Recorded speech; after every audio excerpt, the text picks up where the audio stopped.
Hey, it's Sol. It's July 20th, 2018. This is Warcraft Weekly. Today's episode is brought to you by Drunk Bear Tree's Bargain Vowels. In fact, take this E. He didn't need it. Bob is still on the field, hanging out in Teldrassil. Bob, how's it going out there? You know, I've been thinking of faction changing, seriously. I'm really digging it here with all these tree people. Oh, that's cool. I'm happy to still work with you as long as we're willing to, go back and forth and all that stuff. Yeah, it's been great fun looking down at all the plebs. With all that whining and complaining going on, at least we're all the way up here in total safety. Nothing's gonna get at me here. Alright. Yeah, cool. Just, go ahead and carry on. Yeah, tonight's movie night with Rathian. He went out to the deep forest to heat up some popcorn. That's some really great foreshadowing, and a very weak attempt to distract us from all the,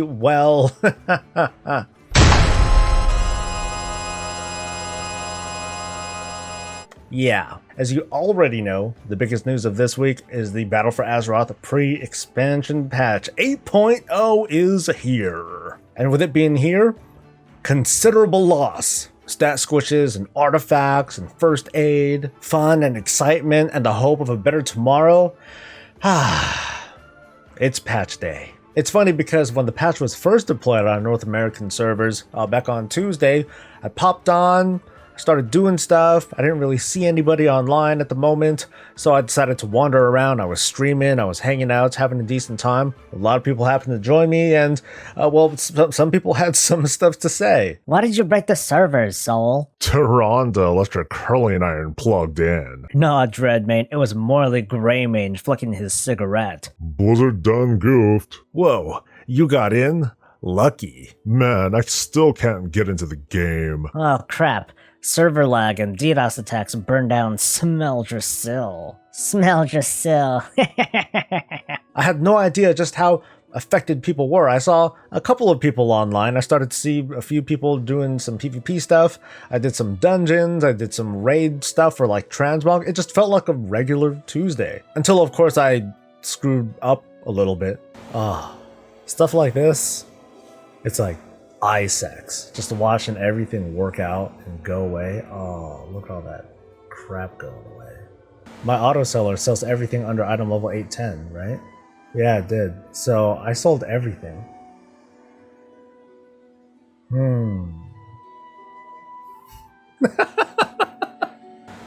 Uh-oh. So consider that, a lesson learned. Be careful, folks at home around the toilet. That's when you are loading into WoW for the first time after a major patch, especially after a big old stat squish, that maybe you want to double check your add-ons and be very careful about what you use. So I get it, folks, fans, detractors, critics. Blizzard messed up on the patch. Blizzard handled things and is continuing to handle things the best that they can, supposedly deploying hotfixes for all sorts of different bugs and issues and other system-wide problems. But the damage has been done. Faith has been shaken, perhaps shattered. As someone who tries to give a neutral or even a positive outlook on the comings and goings of World of Warcraft news, the best that I can do is not fan the fires of negativity and feed into that, but to simply, report on whatever the heck else is going on. Something that Ian had mentioned in yesterday's Q&A, WoW is improving day by day. The problems that came up were unfortunate, but as days go by, things are going to get better, and a week from now, we're probably going to be experiencing a very different kind of game. You mean one that works? Oh! So let's just face the reality. The patch was messed up, things weren't going so well, things are going to get better, so let's just try to relax. Take a deep breath, okay? Here, this is me directly plugging a video for the sake of having an eye and an ear cleanser. I did a tribute on the Fallen of Legion. If you haven't seen it, just take a look at it. Take your mind off some of that negativity if it's bothering you, or if not that, if you've seen it already, here is a puppy, all right? There's a puppy. 1, 2, 3, 4, 5 seconds. Okay, good. Let's get on with it. The Chromatic Sword, which is obviously a two-handed sword, has suddenly reappeared in this patch. Assuming that this wasn't also somehow a mistake that they're going to eventually hotfix, this is one of the most rare swords in the World of Warcraft that has been going for absurd amounts of gold. Men and women, mostly men, have been selling their bodies in order to get their hands on this well, not very attractive looking thing. I think it's whatever. But now it's back as of this patch, and I'm going to put the text right here. That is the mob, that is the location, and I should hopefully have the coordinates there as well. Go get it. Maybe you'll get really sad when you see someone else get it because they got the tag before you or something. Or if this is in fact going to go away again for some reason, grab it now, hold on to it, and then make a whole lot of money later. Next week begins the campaign that really kicks off the Battle for Azeroth expansion called the War of Thorns. After playing through that though, I don't see where the Thorns are. What's this War of Thorns you're talking about? It's this event where there's a party next week in Darkshore and Teldrassil. I guess Rathian might be there, maybe some other special characters. Yeah, I heard about that. All these people in hoods have been like showing up. They're carrying all sorts of really big fireworks, and it was kind of scary, but one of them gave me a churro and I felt better. So everything's cool? No problems? Yeah. Okay. The World of Warcraft team was reminded that, hey, it's 2018. You don't need to sell the base game anymore. Where once upon a time you had to buy a base game and then the expansion, it's no longer a thing. If you want to play everything up to before the Battle for Azeroth expansion, all you gotta do is start up a subscription and you're good to go. This isn't going to affect anything that you and I, who have like pre-purchased the digital or the regular or the collector's edition, that's not going to affect any pricing there. That pricing is for current subscribers, which most of us probably are. This sounds like another net positive for players who are interested in getting started in the World of Warcraft itself and don't want to throw down that extra $20 or so. They can just throw down, well, the 15 instead for that first month subscription, and they're good to go. Of course, there is still the free trial. You can play up to level 20 for free, which is like doo-doo.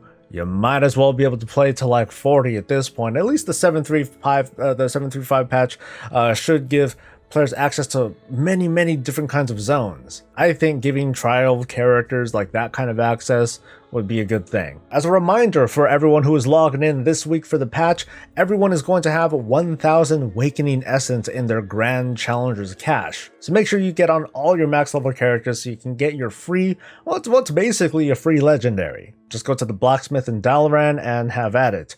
Of course, if you already have every legendary on a particular character, from that same vendor you can also buy one of those random tokens that you can trade to, well, whichever toon got lucky enough to get one. The World of Warcraft community feature wasn't quite up when the patch was deployed on Tuesday, but now it's working. My community, entitled Team No Pants, but Rolled Up Pants Works Decent Too, is now up and running. It's a North American community. It's a Horde community for Horde cucks like me. And maybe you.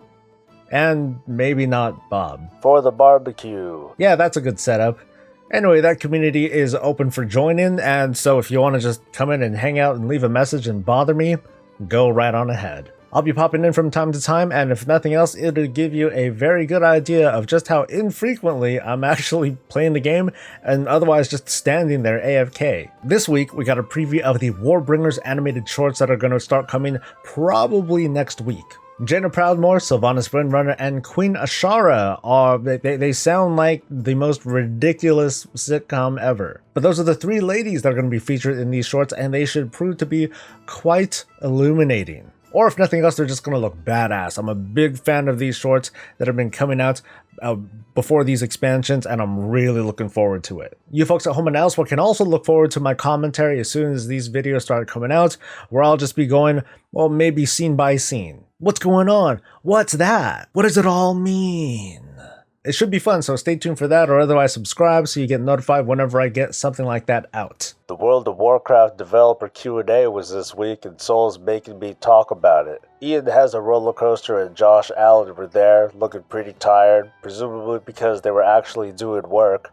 They answered questions without addressing any of the Twitch chat, which is a great thing. We were showered with answers, revelations, and insight to the development process. And this is what people had to say. Nothing on high elves. They must be intentionally not answering questions about them now. We already got them. I feel that Transmog is full of pros and cons and mixed opinions. Transmog is full of shit. What is with Blizzard's new levels of hatred for players lately? Have you seen how players talk to and about Blizzard? I mean, if they do hate us, I would not blame them. I was thinking about that when I saw your response. Have you ever just gone up to someone who does nothing but rage about how awful you are and just given them a bear hug and said, "I love you, man"? No, of course not. I watched the first part where they explained what went wrong with the patch. That was perfect. They did a great job of explaining how the communities feature really screwed stuff up. It's baffling to me that this comment section looks at a new expansion with hundreds of changes, and their only takeaway is, "I can't solo Mythic Argus and play dress-up. I hope Ian is fired." No wonder MMOs are dead. This, 1,000,000 times over. WoW is full of nothing but a bunch of entitled children who think everything should be handed to them. They're sticking to it. The legacy loot thing is completely baffling and a serious bummer indeed. Ian looks stressed as all hell. I wonder if his boss gave him an ultimatum. We can only hope. So the response was brutal. I do have to say, though, that with my limited understanding of development, that I at least understand what's going on. If we weren't coming on World of Warcraft's freaking 8th expansion with all these different kinds of systems and tools and features that didn't exist before, it does not surprise me that bringing in a brand new feature such as the communities tool in this one example that I'm making is going to cause some pretty big problems. Hearing commenters talk about, well, this is a multi-billion-dollar company and, well, you know, of course Blizzard should be totally on top of this every time, is a valid sentiment, for one thing. They're totally fine with being angry, but it also demonstrates a bit of lack of understanding of what's going on. I don't know everything that's going on. I'm not going to pretend that my limited knowledge really means jack. But while Ian is held accountable for everything from typos to major system errors, calling for his firing? Come on, dude. That's where you should direct your anger at J. Allen Brack. It does make me wonder about the state of gaming in general, to be honest, because we've seen, not just here in this World of Warcraft Q&A, but elsewhere, where we see otherwise fans of gaming turning against developers, attacking them, really grilling into them. Sometimes developers screw up. They lash out, they come out incorrect, and the company that holds on to them needs to do something about it. At the same time, though, I personally find it really unfair to have developers shoulder the burden of social media on them. Social media is important for interaction. That's how you and I get to talk. At the same time, social media in some cases is dangerous. Going back to the context of World of Warcraft, though, it is kind of exhausting too. Hammering someone down with negativity, at least in my experience, doesn't produce good results. I do understand, though, that a lot of that negativity comes from the anger and frustration from fans and critics who aren't being listened to by Blizzard. We may put in one bug report after another, and the access of social media gives us the impression that yes, we can possibly talk directly to some of these developers or celebrities or whoever it is. But when we end up not being heard, we become unhappy, and that's when those negative sentiments come out. That's why you hear Ian and other developers say almost regularly that if you have a problem with the game, or if you have a certain issue with something, be extremely specific about what's going on. Don't just spout off some talking point that some other forum poster or YouTuber or personality had spouted off. And I'm not terribly fond of talking about stuff like this because I know that I'm gonna get backlash too. Oh, you're a Blizzard fanboy, a Blizzard cuck, they're paying you, etc., etc. So make no mistake, I am a fan. I am displeased about a lot of things, and I have critiques, you've heard them, but I'm still a fan. I am totally confident that next week things are going to be a little bit better. I should more than likely be back to talking about lore-related stuff or, recent developments on Darkshore and Teldrassil. Wait, what's going on in Teldrassil? Nothing. So I'm just going to wrap up this part and simply say there is enough critique and negativity out there this week. I think, or at least I hope, that we can kind of get this out of our system, and now that it's all out there, we can move on and look forward to the next bit of drama that'll happen next week. Yay! The raiding has been quite interesting over in Antorus, the Burning Throne. When we did it in normal, when the guild and I ran in, we didn't really have too much trouble, aside from us taking a while to get onto realms and finally getting in. But once we did, we got through normal pretty smoothly.